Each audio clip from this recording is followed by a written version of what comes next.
오늘 말씀의 제목은 강권하시는 부르심입니다. 오늘 말씀의 내용 가운데 친보수 목사님은 이렇게 말합니다. 위에 바울의 말은 예수 그리스도의 종이 되려는 자들과 관련됩니다. 그리스도의 종들은 자신들이 무엇을 할 것이며 어디로 갈 것인가에 대해 스스로 결정할 수 없습니다. 하나님께서는 자기를 기쁘시게 하기 위해 우리를 찢겨진 빵과 부어지는 포도주로 만드십니다. 복음을 위해 구별되었다는 말은 하나님의 부르심을 받았다는 뜻입니다.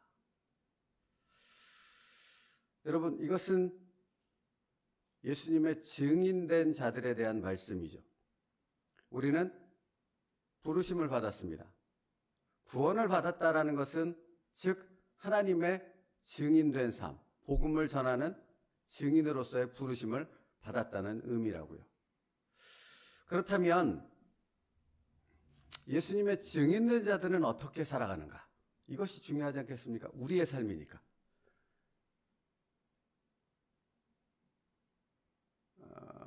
어떤 종들이 그렇게 살아야 돼. 이사야 선지자나 예레미야나 이런 사람들이 그렇게 살아야 돼 말하고 있는 것이 아니라 예수 그리스도의 생명을 가진 자, 예수 그리스도의 십자가의 사랑을 입은 자, 예수 그리스도로부터 그 복음의 사명을 맡은 자, 바로 우리들이 어떻게 증인된 삶을 살아야 되는가 하는 부분을 오늘 본문에서 말씀하고 있는 것이라고요. 첫 번째, 예수님의 참된 증인된 자들은 철저히 자기 부인의 삶을 사는 자들입니다.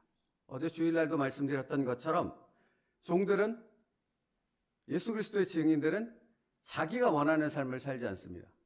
베드로가 예수님을 부인하고 부활하신 예수님을 다시 만나게 되어졌을 때 그는 이제 더 이상 자기 자신의 삶을 스스로가 결정하지 못한다, 주님은 말씀하셨죠. 그렇죠. 그게 증인의 삶이라고요. 그러니까 철저히 자기 부인의 삶을 사는 자들이 증인입니다. 자신의 뜻과 계획을 내려놓고 하나님의 주권을 자신의 삶 속에서 온전히 인정하는 자의 삶을 사는 거라고요. 그러니까 여러분, 내가 증인이야, 예수님의 복음을 전하는 자야, 그 사명을 맡은 자야 라는 그 분명한 믿음의 확신이 있는 사람은 날마다 하나님의 주권을 인정하는데, 하나님의 주권을 인정한다는 말이 무엇을 의미합니까? 내 고집과 내 주장을 꺾는 삶을 살아간다 라는 것을 의미한다고요. 그러니까 사도 바울이 나는 날마다 죽노라 라고 고백했던 것은 내 의지와 계획이 하나님의 뜻과 충돌하게 되어졌을 때, 그러니까 여러분, 같은 방향으로, 내 뜻과 하나님의 뜻이 같은 방향으로 갈 때는 굳이 나를 죽여야 될 이유가 없지 않습니까? 같이 걸어가면 되는 것인데, 문제는 제가 늘 멍해라는 부분을 얘기해 드렸던 것처럼 멍해를 예수님과 같이 뵀어요. 근데 문제는 무엇입니까? 예수님은 이리로, 나는 이리로. 여기서 문제가 발생하는 거죠. 충돌이 일어나는 거지 않습니까? 이 충돌이 일어나는 그때가 바로 뭐 할 때입니까? 내 고집과 생각을 꺾고 하나님 앞에 나는 날마다 죽노라 하며 나를 복종시켜야 할 때라는 것입니다. 바로 그때가 내가 죽어야 될 때라는 겁니다. 근데 누가 이런 삶을 사는가? 증인이 이런 삶을 산다고요. 예수님의 증인된 자가 자신의 삶을 통해 예수님을 드러내고자 할 때 자기가 그렇게 날마다 자신을 복종시키는, 그러니까 하나님의 뜻과 내 뜻이 충돌하게 되는 그 상황 가운데 내가 하나님의 뜻 앞에 굴복함으로 하나님과 함께 그 길을 걸어가게 되어졌을 때 그때 무엇이 증거돼요? 복음이 증거된다고요. 예수 그리스도의 말씀이, 살아계심이 나를 통해 선포된다고요. 그러니까 여러분, 이건 직분과도 상관없고 수십 년 신앙생활을 했는가 이것도 상관없는 거예요. 우리가 많은 일들을 듣고 보지 않습니까? 요즘 시대처럼 정보가 엄청나게 즉시로 쏟아지는 때가 없지 않습니까? 여러분 보십시오. 목사라고 다르지 않습니다. 평신도라고 다르지 않습니다. 다 똑같습니다. 무엇을 직면하게 돼요? 하나님의 뜻이 내 뜻과 충돌하게 될 그때가 무엇임을 잊지 말아야 되는 거예요? 내가 죽어야 될 때다. 내 고집을 꺾어야 될 때다. 그것이 늙어서든 젊어서든 아무 상관없습니다. 그 모든 상황 가운데서 내가 예수 그리스도의 뜻 앞에 나를 굴복시키는 그 삶을 살게 될 때 나를 통해 예수님이 드러나고 복음이 전파되는 놀라운 역사가 일어나게 되어진다. 이게 증인의 삶이다. 우리는 그 부르심을 받은 자들이다. 그래서 로마서 6장 13절 말씀에 사도 바울은 이렇게 말합니다. 또한 너희 지체를 불의의 무기로 죄에게 내어주지 말고 오직 너희 자신을 죽은 자 가운데서 다시 살아난 자같이 하나님께 드리며 너희 지체를 의의 무기로 하나님께 드리라. 말하죠. 의의 무기로. 그러니까 여러분 추상적으로 말씀을 받으면 도대체 불의의 무기로 드린다는 게 뭐야? 의의 무기로 드린다는 게 뭐야? 여기에 갇혀서 아무것도 깨닫지 못하는데 사실 이 부분의 말씀은 명확한 거죠. 의의 무기로 나를 내어드린다라는 것은 무엇을 의미하는 것입니까? 하나님의 뜻이 충돌하게 되어졌을 때 나는 그 하나님의 뜻 앞에 나를 죽이며 철저히 그 뜻 앞에 나를 복종시킬 때 그게 나를 하나님께 의의 병기로 내어드리는 그 삶을 살아가는 자가 된다라는 것입니다. 그러므로 여러분 오늘도 하나님께 나를 의의 병기로 내어드릴 수 있는 믿음의 사람, 순종의 사람 될 수 있기를 축복합니다. 그런 삶이 우리에게 온다니까요. 여러분 한 번만 오고 끝나지 않는다니까요. 계속된다니까요. 목사, 집훈, 장로, 권사 이거 다 상관없다니까요.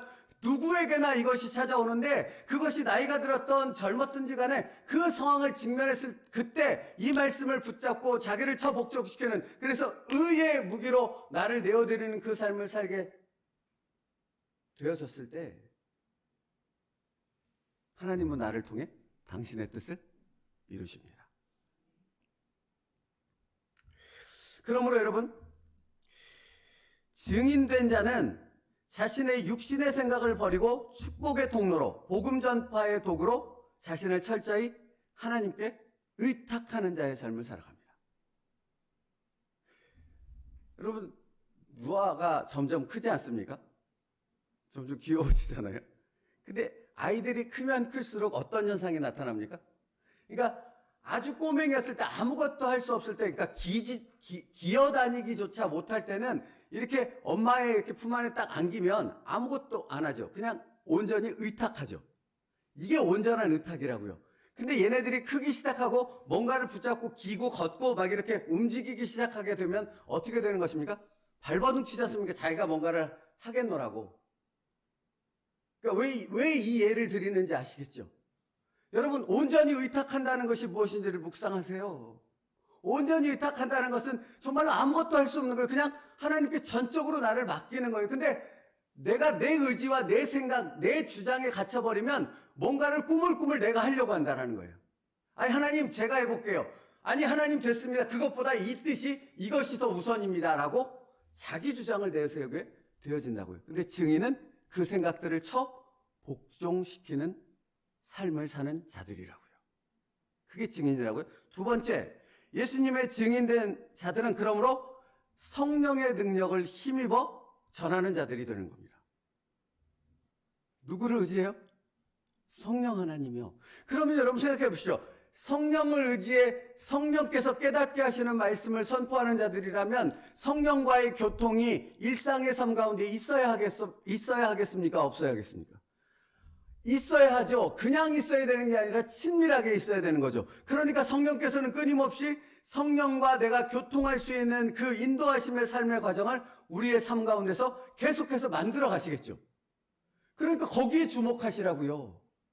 내 생각에 주목하지 말고 상황을 이해할 수 있어에 주목하지 말고 성령께서 이 상황을 통해 나와 어떻게 친밀한 영적 교제를 나로 하여금 성령께서 깨닫게 하시는 그 영적인 놀라운 은혜의 세계로 나를 이끌어 가심에 주목하시고 거기에 순종하여 따라가는 그래서 그 성령의 충만함으로 그 능력을 힘입어서 예수 그리스도의 복음을 전파하는 자들이 되어 지십시오. 그러니까 내 힘으로가 아니죠. 사도 바울이 늘 고백했던 말이 무엇입니까? 내 힘으로가 아니고 예수 그리스도의 능력으로 성령의 능력으로 내가 복음을 선포한다고 말하지 않습니까? 우리도 그런 삶을 사는 자들이라고요. 내 힘으로 오늘을 사는 자가 아닙니다. 성령의 능력을 힘입어 사는 자들입니다. 그러므로 여러분 예수님의 증인된 자들은 축복의 통로일 뿐만 아니라 성령의 통로가 되는 것이죠. 내 지식을 전달하는 자가 아니라 성령을 통해 체험된 진리를 나의 삶을 통해 분출이 될 수 있도록 하는 자들이라는 겁니다. 성령의 사람들, 그러니까 사도행전에 보면 그 성령의 사람들의 이야기가 기록되어 있지 않습니까? 근데 그들의 삶을 이렇게 가만히 묵상해 보고 있으면 그들은 주체할 수 없는 자신의 삶 가운데서 그 성령의 충만함을 누리고 있다는 것이 느껴지지 않습니까? 베드로를 보십시오. 전하지 않고서는 견딜 수 없다고 말하고, 오늘 사도 바울도 내가 전하지 않고서는 견딜 수 없다고 말하지 않습니까? 성령의 사람들은 그렇게 성령의 통로가 되어서 성령이 분출되어지는 삶을 살아갈 수밖에 없는 거죠. 예수님의 증인은 성령의 사람입니다. 그래서 성경 하나만 찾을게요. 에베소서 5장이요. 다 같이 좀 읽을까 합니다. 에베소서 5장 15절부터 18절이요.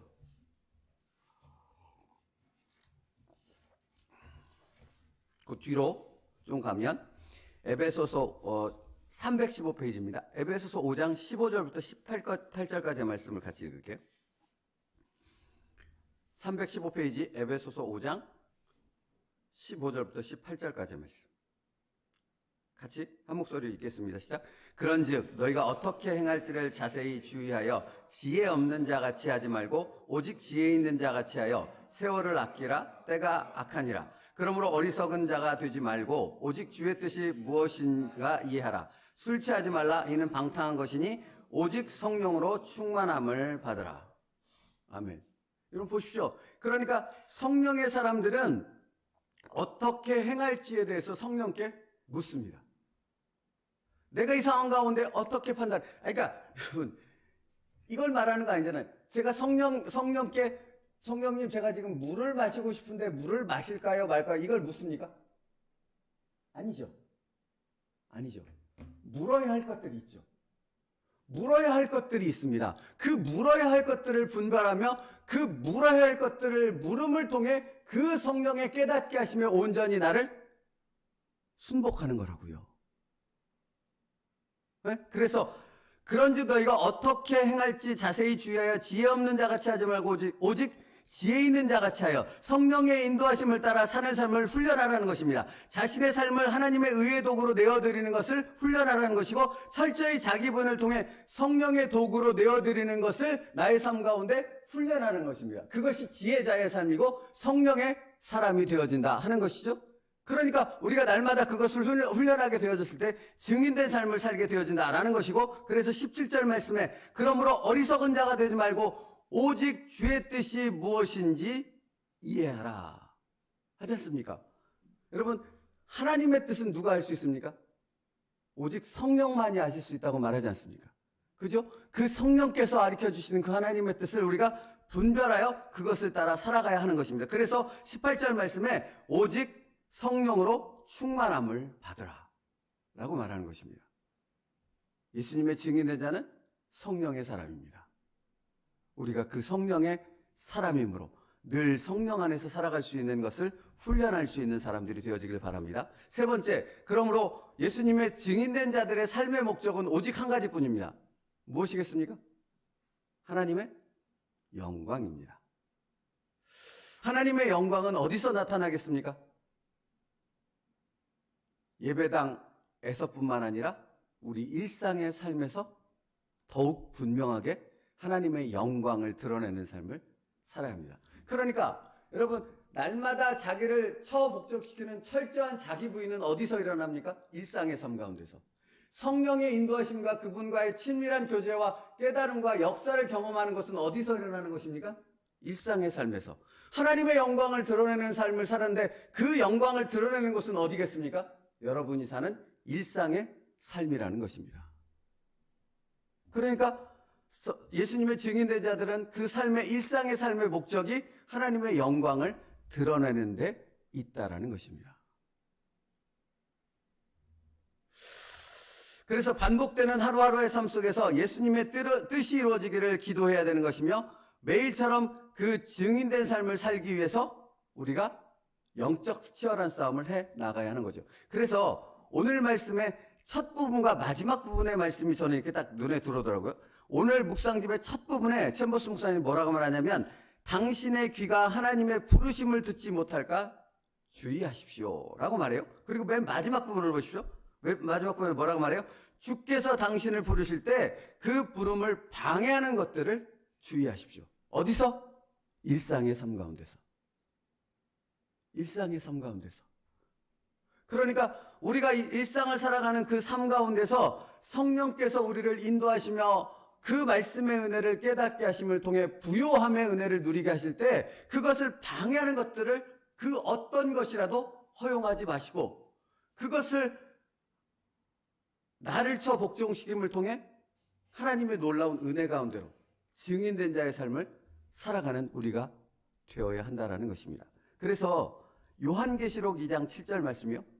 귀 있는 자는 성령이 교회들에게 하시는 말씀을 들을지어다. 이기는 그에게는 내가 하나님의 낙원에 있는 생명나무의 열매를 주어 먹게 하리라 하십니다. 그러니까 여러분, 하나님의 생명나무, 하나님의 영원한 생명을 소유한 자는 날마다 하나님의 성령께서 깨닫게 하시는 그 말씀을 들으며 그 말씀 가운데서 살아가는 자가 되어지는 거죠. 그러니까 그것이 바로 증인된 자이고 그것이 우리 구원받은 그리스도인이라는 것입니다. 말씀 마치겠습니다. 우리의 일상의 삶 가운데서 성령님은 오늘도 나를 인도하실 것입니다. 그 인도하시는 성령님 앞에 첫째로 내 고집을 꺾는 것. 그리고 그 성령의 인도하심을 인정하며 하나님의 주권 앞에 순복하는 것. 그리고 하나님의 영광을 위해 일상의 삶 가운데서 그 성령님의 뜻을 따라 오늘도 그 성령님의 놀라운 능력을 전하는 도구로 나를 내어드리는 삶을 살 때 예수님의 증인된 자로서의 오늘 하루의 삶을 살아가는 복된 자가 되어질 줄 믿습니다. 기도하겠습니다. 살아계신 하나님 감사합니다.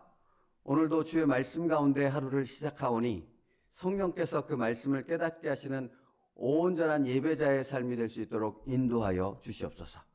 우리의 일상의 삶 가운데서 하나님의 주권을 인정하게 하여 주시옵고 우리의 일상의 삶 가운데서 하나님의 뜻을 분별하여 하나님의 영광을 드러낼 수 있는 자들이 되게 하여 주시옵소서. 그것을 통해 증인된 자로서의 삶을 사는 복된 하나님의 자녀들이 되게 하여 주시옵소서. 예수님의 이름으로 기도 올리옵나이다. 아멘.